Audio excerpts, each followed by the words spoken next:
Welcome to video 18 in our van build series. Today we're going to tackle our kitchen galley. We are super excited about this one. I'm not a carpenter, but we bought some beautiful wood for this project, and I can't wait to share it with you. Lots of planning has gone into this one.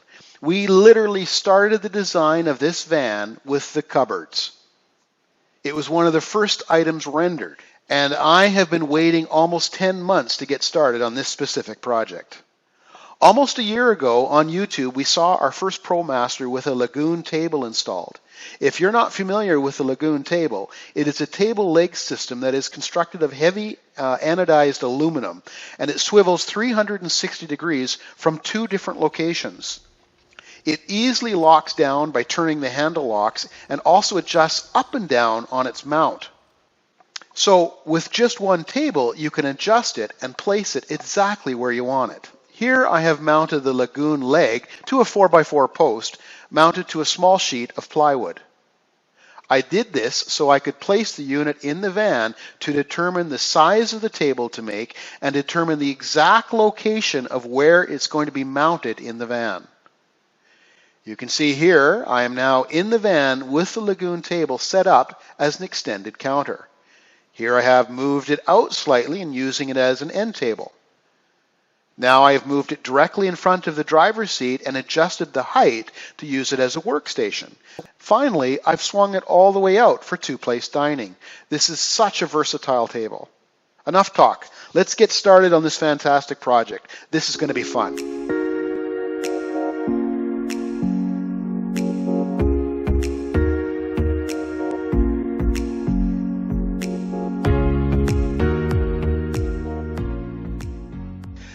For this project, we bought the good stuff, 1/2 inch Baltic Birch.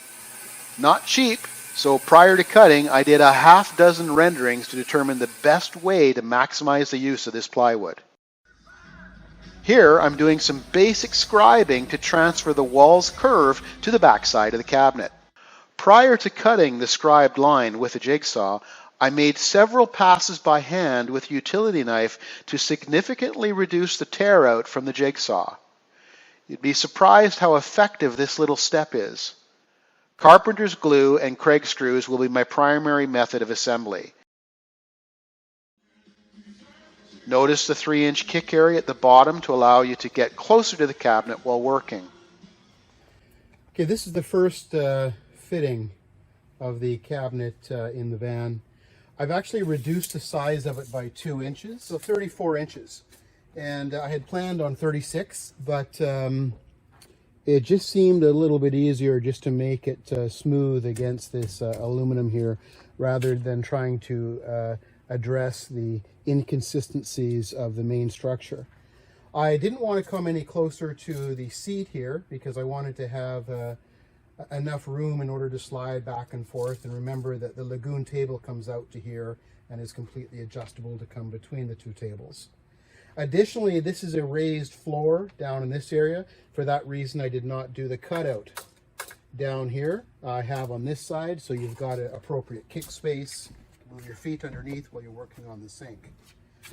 The end result will be a cabinet that's 18 inches deep. And after I put in the wall between here, it'll be about 14 inches. Leave 1/2 inch for slides each side. So I'll have 13-inch drawers, 13 by 17-inch drawers, 4 of them down that side. Yeah, I think I'm pretty comfortable with that. This has turned out pretty well. I'm going to let the glue sit up overnight, and then tomorrow I'll start on the centerpiece, or the center structure, and then very likely the construction of the drawers will be started tomorrow. It's important that the two walls on each side of the drawer be exactly parallel. For this reason, I cut 4 small spacers, then I used a strap to cinch the boards in place while the glue set and I drove the Craig screws.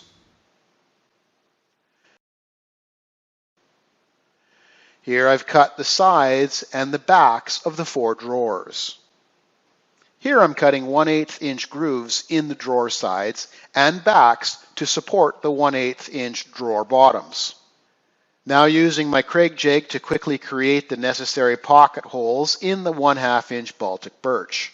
Here's a picture of the back of the bottom drawers. This will be a deep drawer to house small appliances and therefore has 3 pocket screws per side instead of 2. And you can see the 1/8 inch drawer bottom support along the bottom edge. Now, this is a simple jig that helped me hold the bottom and the sides of the drawer in place during assembly. I'm just using a board clamped to the end of the workbench to keep the wood from pushing out while I drive the screws. 4 partially assembled drawers. Time to cut into some more road signs. Moving back to recycled material, if you recall from video 17, when I used the recycled 1/8 inch aluminum road signs to build the kitchen wall, I'm going to use the same material here to make the drawer bottoms. It's light, super strong, and free. Getting started on the drawer slides. I used a number of different clamps and guides to make sure all of the slides were even and parallel. Also note the tape on the drill bit. This is to ensure I don't drill all the way through the 1/2 inch plywood. I stop at the tape.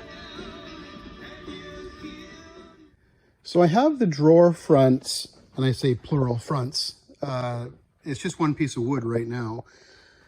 Literally sitting in its final resting place. I have to put in a 1/8 inch spacer down at the bottom here, and then it'll appear just like these spaces on each side, which seem to be fairly uniform. Whoa, there it goes, it's falling out. So I needed to essentially put the drawer and the slides in place in advance, just so I could determine exactly what the spacing is underneath here, so I know whereabouts that front is going to go on. Because this isn't a false plate. This is literally going to be the front of the drawer and the finished appearance all in one to save on lumber. So this drawer is in and working well. It's pretty cool. And you'll notice as it sets in locks. There we go. About 1/2 inch in, therefore the front will be completely flush with it, and that's this piece of wood right here. So that's what I'm working on next, is just getting the spacing right for this piece, including a 1/8 inch gap at the bottom, and then I'll slowly be cutting this piece into sizes for each drawer front. Okay, I'm getting ready to mount the front of the drawer on for the first time, and I really don't want to screw this up, because this isn't just the front of the drawer, it's actually the finished front as well. I'm eliminating one entire piece of wood. So first off, as you can see, I've slipped in the drawer bottom. The drawer bottom. It's now cut to size. Slides right in there. Okay, and I've done a few other things. First off, I'm actually going to mount the drawer to the front with the drawer in place, and that'll ensure I get the spacing perfectly. So a couple things that aren't that obvious. You can see the spacing of the slides here. I've clamped on another piece here to ensure that that spacing stays intact. So when I start driving the screws on the inside here, it'll prevent this wood from pulling into, or rather pushing towards the outer walls. It's going to hold them in place. There's no way that this can move. As far as positioning the drawer itself, I'll show you how I'm going to handle that. I've got a 1/8 inch spacer here. Just place it on the bottom, like so. And now I'll get the drawer on. I've got to line it up with the what's it called? The floor, the pan. Let's get that in lined up. Okay, that's in. Add in the spacer. Make sure I've got a 1/8 inch at the bottom. Very good. Add in a 1/8 inch spacer on the side. And a second one on the other side. Okay. I'm going to grab the camera. Just make sure this looks good. That looks good. Okay, I'm going to grab the camera and just show you what I'm doing here. Let's go around the other side. I've put a couple stops screw some stops right into the work table here, which will allow me to push the face, push hard against this while I'm screwing into it, and this cabinet will not move. So all I have to do now is add glue right here, all the way around there behind this, and of course the same with that. Put the drawer on, and then drive screws from the back side, and everything should work, fingers crossed. Let's not screw this up, let's go.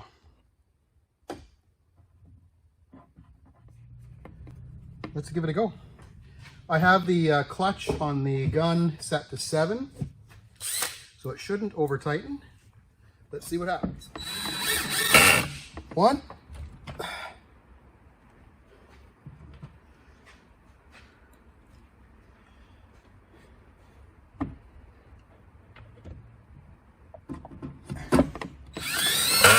2.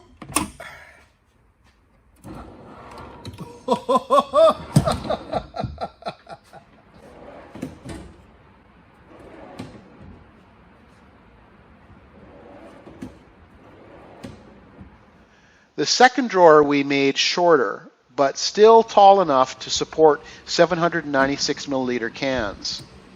We'll call this our soup, chili, and spaghetti drawer.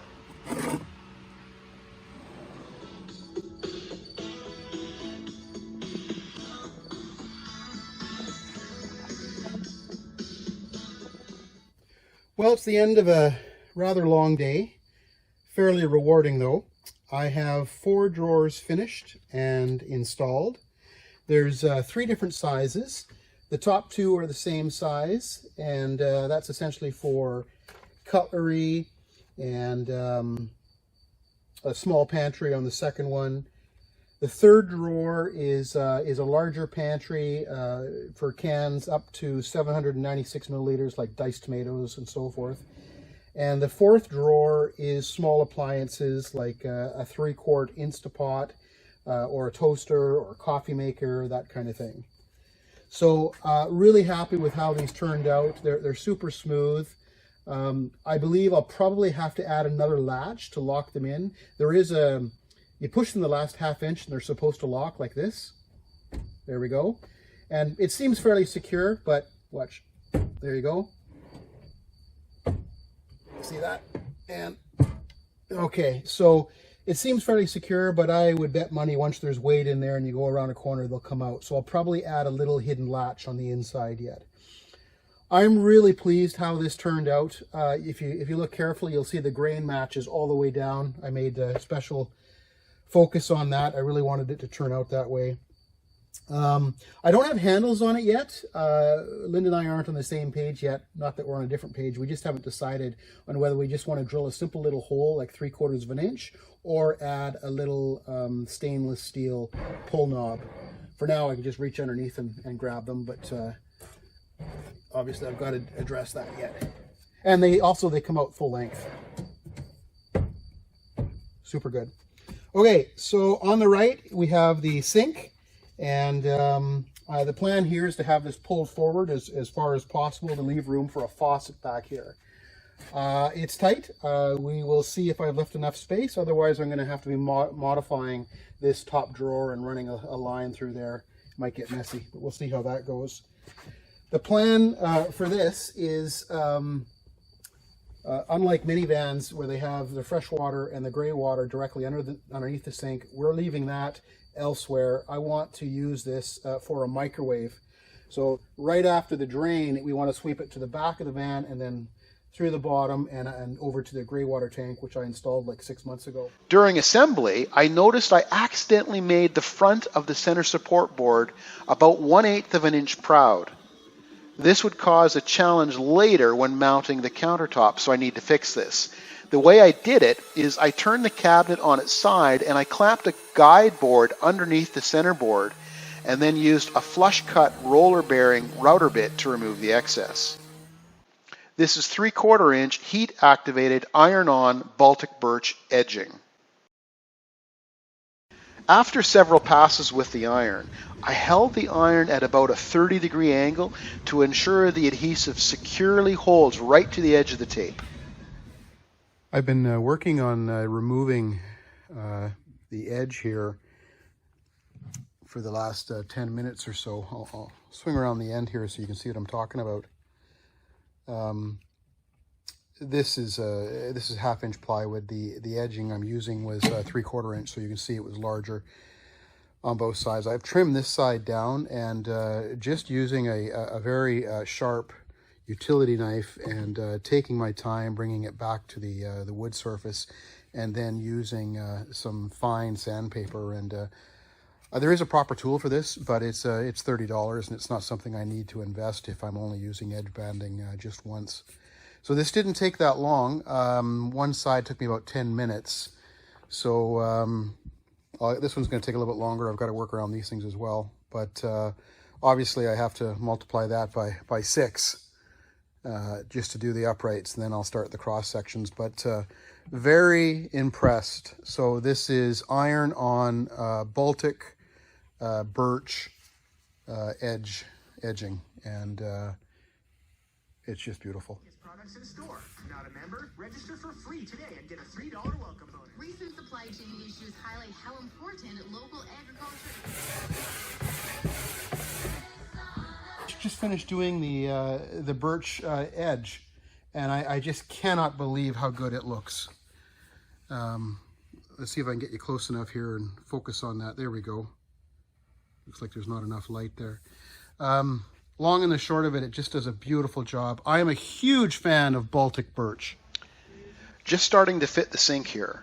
This video is getting long enough, so I will put together a separate video on how I tackled the counter, the sink, and the faucet.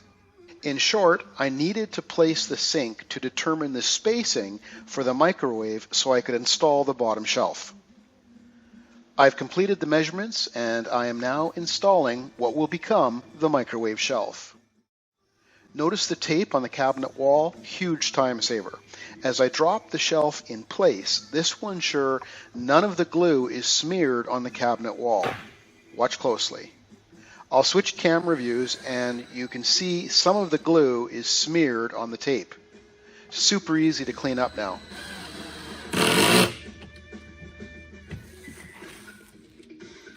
What I wanted to draw attention to is this.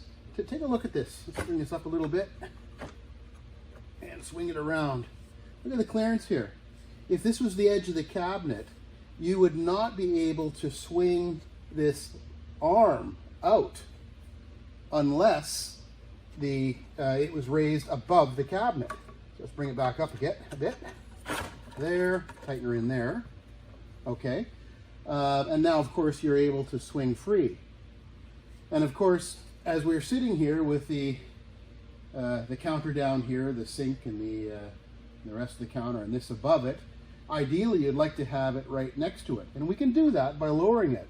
But it also means that if we wanted to swing it out for dining off to the right, we would actually have to raise this leg above the counter in order for the clearance right in here. And of course this would swing out for the dining for 2 people, something like that. What became clear to me is I have to build an offset. So if we lower this right down, let's see what we got here. All right, it looks like we're into the plywood about 3/8 of an inch. And this here, this bracket itself, is taking the arm and moving it out 3/8 of an inch. So we've got 3/4 of an inch that this thing is sticking in. And if I look at my plans and what I'm doing with the actual kitchen counter, off the wall, when we get to the top, I'm going to have the countertop, and I want it sticking out just a little bit, probably 1/8 of an inch. So I've already got 3/4 of an inch here I have to deal with, minus 3/8, plus another 1/8. So I've got 1/2 inch I have to deal with.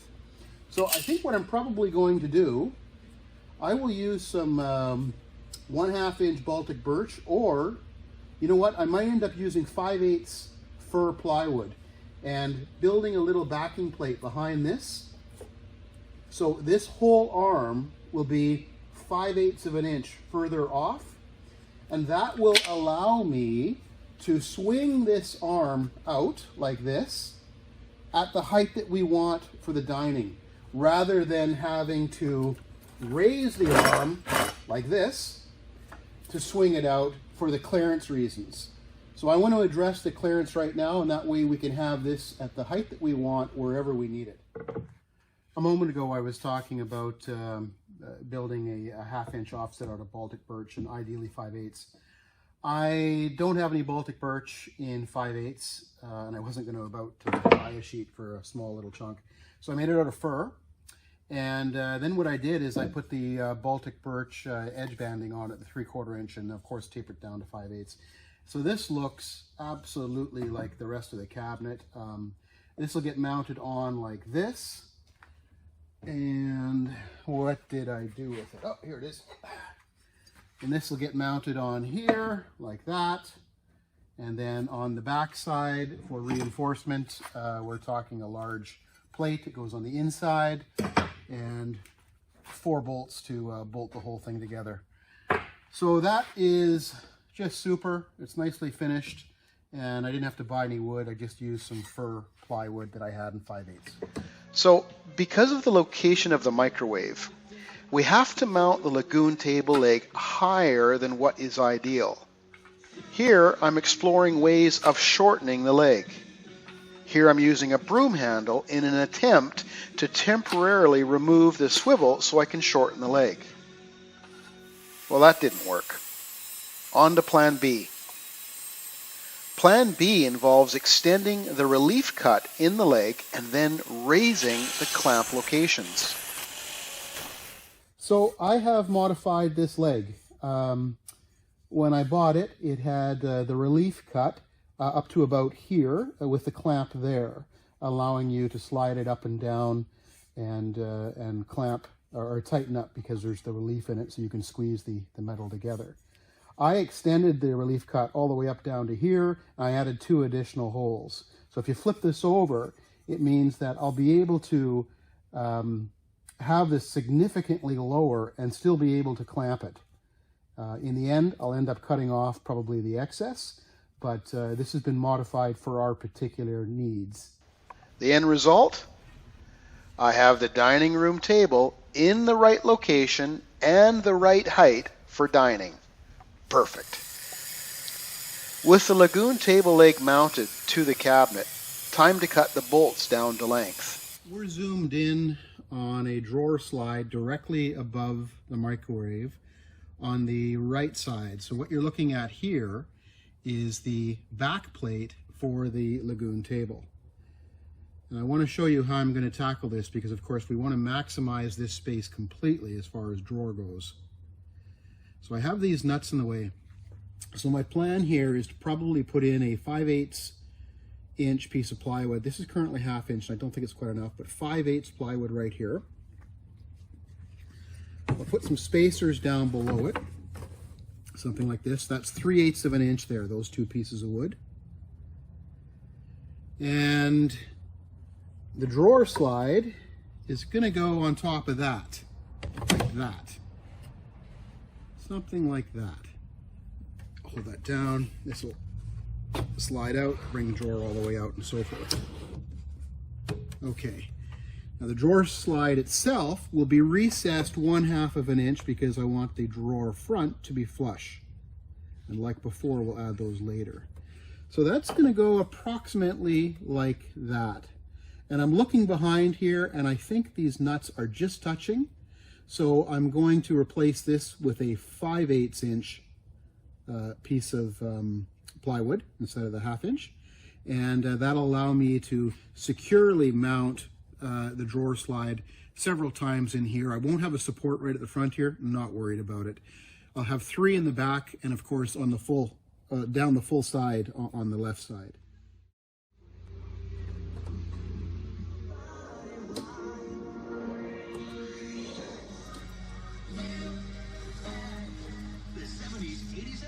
Non-stop music.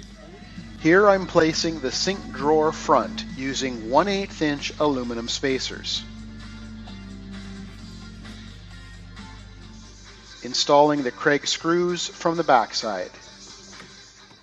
This is looking good. Glue is drying on the bottom drawer front below the microwave. Now look closely here. I quickly built a door handle jig off camera. The jig is a simple square that captures the top and the side edges of the drawer front. There is a hole in it which marks the precise location to drill for the handle. It worked like a charm, and all drawer handles are now placed in exactly the right location.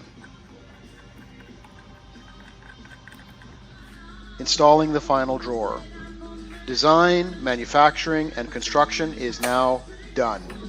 I will now disassemble, sand, add polyurethane, and reassemble.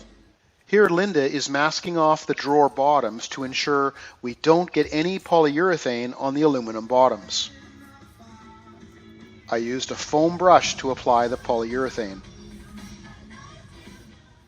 With the polyurethane dry, I'm now reinstalling all components, including the countertop. The clutch on the drill is set at 7. As I shared earlier, I'll put together a separate video on how I tackled the counter, sink, and faucet. Look at this. Tell me this isn't gorgeous. I can't believe how this turned out. I can't look at it without grinning. Okay, enough patting myself on the back. This was an awesome project, perhaps the most rewarding yet. Stay tuned and I'll show you how I made the countertop. Cheers.